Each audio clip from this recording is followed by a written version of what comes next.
Dear students, first of all, I would like to welcome you all on my YouTube channel Digital Circuits Sir. Dear students, आज के इस video tutorial के अंदर हम ये सीखेंगे कि हम बाइनरी नंबर सिस्टम को हेक्साडेसिमल नंबर सिस्टम के अंदर कैसे कन्वर्ट कर सकते हैं। Dear students, binary number system हमारे पास वो नंबर सिस्टम होता है जिसके अंदर हमारे पास इंफॉर्मेशन 0 और 1 की फॉर्म में मौजूद होती है। यानी कि बाइनरी नंबर सिस्टम में डाटा सिर्फ और सिर्फ या 0 की फॉर्म में मौजूद होगा या 1 की फॉर्म में मौजूद होगा या उन दोनों का कम्बिनेशन होगा। हेक्साडेसिमल नंबर सिस्टम बेसिकली हम अपने डिजिटल नंबर सिस्टम्स के अंदर, डिजिटल लॉजिक डिज़ाइन के अंदर, कंप्यूटर ऑर्गेनाइजेशन के अंदर, कंप्यूटर आर्किटेक्चर के अंदर हम फॉलो करते हैं कि जब भी हमने कंप्यूटर सिस्टम के अंदर मेमोरी के एड्रेसेस को रिप्रेजेंट करना होता है, रजिस्टर के एड्रेसेस को रिप्रेजेंट करना होता है, आईओ पोर्ट के एड्रेसेस को रिप्रेजेंट करना होता है, तो हम उस डाटा को या उन एड्रेसेस को हम हेक्साडेसिमल नंबर सिस्टम के अंदर राइट डाउन करते हैं। तो अब हमें ये सीखना है कि हम अपने बाइनरी नंबर सिस्टम को हेक्साडेसिमल नंबर सिस्टम के अंदर कैसे कन्वर्ट करें। तो स्टूडेंट्स, जो हेक्साडेसिमल नंबर सिस्टम है बेसिकली इसके अंदर डेसिमल की जितनी भी वैल्यूज़ हैं, मीन 0 से 9 तक हमारे पास जो नंबर होते हैं वो शामिल होते हैं।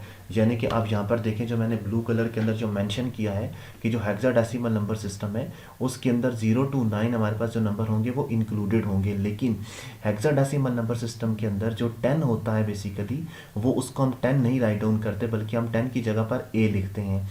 इसी तरह 11 की जगह पर हम बी लिखते हैं, 12 की जगह पर सी लिखते हैं, और इस तरह हमारे पास अगर 15 आ जाता है तो हम एफ लिखते हैं। तो इस दोनों को मिलाकर हम लिखते हैं कि हमारे पास जो हेक्साडेसिमल नंबर सिस्टम बेस कर रहा होता है वो 0 to f बेस कर रहा होता है। यानी कि इसके अंदर 0 से f तक हमारे पास 0 to 9 करेक्टर्स नंबर्स इंक्लूडेड हैं, और a to f जो वो हमारे पास करेक्टर इंक्लूडेड होते हैं।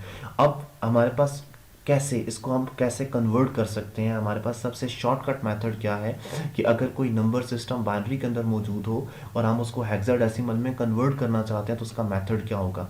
तो स्टूडेंट्स, जब इसके लिए मैंने यहाँ पर एक एग्जांपल यहाँ पर रेड कलर के अंदर मेंशन की है कि आप देख सकते हैं कि मेरे पास एक डाटा मौजूद है जो कि 01011011 है, और इस डाटा को मैं कन्वर्ट करना चाहता हूँ, इस नंबर को मैं कन्वर्ट करना चाहता हूँ अपने बेस 16 के अंदर, यानी कि हेक्साडेसिमल नंबर सिस्टम के अंदर। तो इसका सबसे जो फर्स्ट स्टेप होता है कि हम क्या काम करेंगे कि हम अपने नंबर सिस्टम में क्वेश्चन के अंदर जितनी भी बाइनरी स्ट्रिंग्स गिवन होंगी हम उनमें 4-4 का पेयर बना लेंगे, 4-4 का पेयर बना लेंगे। अब हम 4-4 का पेयर क्यों बना रहे हैं, अगर हम इसको लॉजिकली अंडरस्टैंड करें तो अगर मैं 2 पावर 4 लेता हूं तो इसका मतलब है कि मेरे पास टोटल जो आंसर आता है वो 16 आता है। तो इट मीन्स दैट स्टूडेंट्स कि अगर आप अपने बिट्स का 4-4 का पेयर बना लें तो आप अपने सिस्टम को, बाइनरी नंबर सिस्टम को हेक्साडेसिमल के अंदर आसानी से कन्वर्ट कर सकते हैं। तो अब मैंने क्या किया कि मैंने लीस्ट सिग्निफिकेंट बिट से स्टार्ट करूंगा। तो स्टूडेंट्स, लीस्ट सिग्निफिकेंट बिट वो बिट होती है जो कि हमारी सबसे राइट साइड के ऊपर बिट है, जैसे कि आप यहाँ पे देख सकते हो, जिसको मैं पॉइंट आउट कर रहा हूँ जो कि 0 है। और जो लास्ट वाली बिट होती है उसको हम कहते हैं this is actually called MSB, this is actually most significant bit. तो हम क्या करेंगे कि हम सबसे पहले स्टेप के ऊपर लीस्ट सिग्निफिकेंट बिट से काउंट करेंगे 1 2 3 एंड 4। तो आप यहाँ पर देखो कि सबसे पहले जो मैंने ग्रीन कलर के अंदर जो 4 बिट्स यहाँ पे मेंशन किए हैं ये मेरा पहला पेयर है।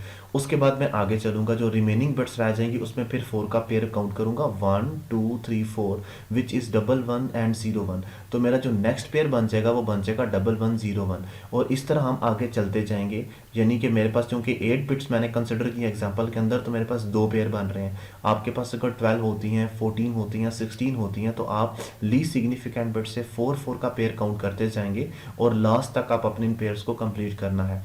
और स्टूडेंट्स, अगर आपके पास कोई एक ऐसा क्वेश्चन आ जाता है, कोई ऐसी स्टेटमेंट आ जाती है कि जिसके अंदर आपकी जो पेयर्स हैं वो कंप्लीट नहीं हो पा रहे, फॉर एग्जांपल मैं कहता हूँ कि आपके पास कोई बाइनरी स्ट्रिंग है जिसकी जो लेंथ है वो 14 है, तो आप 14 के केस में आपके पास 3 के जो 3 जो पेयर्स होंगे वो इक्वल हो जाएंगे, लेकिन आखिर में आपके पास 2 बिट्स बच जाएंगी।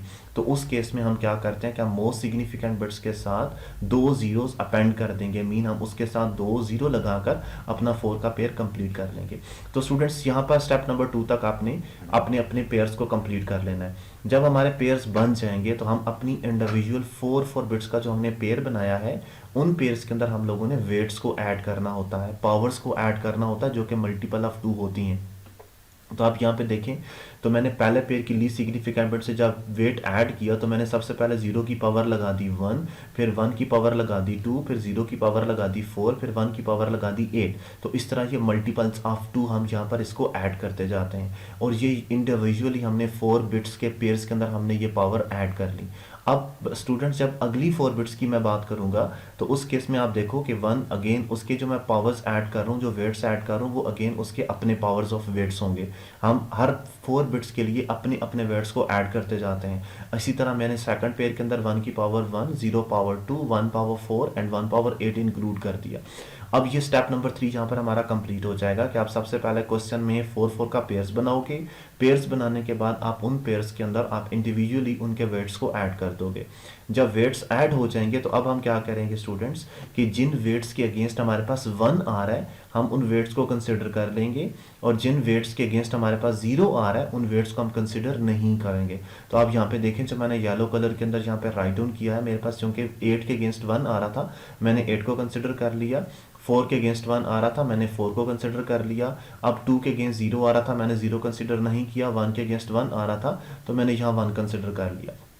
इसी तरह जो मेरा पहला पेयर था उस केस में जो कि 1 जो आ रहा है वो सिर्फ और सिर्फ 8 और 2 पे आ रहा है तो मैंने 8 और 2 को आपस में राइट डाउन कर लिया। करने के बाद मैं इन सब को आपस में ऐड कर दूंगा, 8 + 4 12 + 1 13 which is equal to 13। And जो आपके पास जो ये वाला जो पेयर बनेगा 8 + 2 जो कि ये 10 है, तो अब मेरे पास जो डेसिमल वैल्यू आ रही है वो इस बिट्स की आ रही है 13 और इस वाली बिट की आ रही है 10। तो हमने इनको आपस में ऐड या मल्टीप्लाई कुछ भी नहीं करना। अब मैं देखूंगा चूंकि जो 13 है बेसिकली वो 9 से ग्रेटर है, और ये हेक्स के अंदर जो 13 है आप देखें जो 13 है बेसिकली वो किसकी इक्वल होता है, 13 हमारे पास डी की इक्वल होता है। जो ये ऊपर मैंने कॉलम बनाया हुआ था जिसमें 13 किसकी इक्वल है, डी की इक्वल है। तो अब मैंने 13 की जगह पर मैंने क्या मेंशन कर दिया, मैंने डी मेंशन कर दिया। इसी तरह जो 10 था जो हेक्साडेसिमल के अंदर जो 10 होता है हम उसको 10 नहीं राइट डाउन करते बल्कि 10 की जगह पर हम ए मेंशन करते हैं, तो मैंने यहाँ पर 10 की जगह पर मैंने ए राइट डाउन कर दिया। तो इट मीन्स कि हमारे पास जो क्वेश्चन गिवन था 110111010 ये बाइनरी नंबर सिस्टम का जो क्वेश्चन है बेसिकली ये हेक्साडेसिमल के अंदर डी ए के इक्वल है। तो आप यहाँ पर इसको मेंशन कर दोगे विद बेस 16।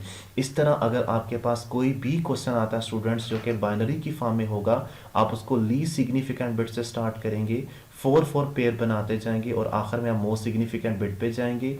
हर 4 बिट्स के पेयर के अंदर आपने वेट्स को ऐड करना है और उन वेट्स को कंसिडर करना है जिन वेट्स के अगेंस्ट 1 आ रहा है आप उन वेट्स को ऐड कर लेंगे, और जो आपका हेक्स के अंदर जो इक्विवेलेंट आएगा उसके मुताबिक आप अपना आंसर राइट डाउन कर देंगे। स्टूडेंट्स मैं उम्मीद करता हूं कि आपको ये वीडियो समझ आ गई होगी कि बाइनरी नंबर सिस्टम्स को हेक्साडेसिमल नंबर सिस्टम्स के अंदर कैसे कन्वर्ट करना है।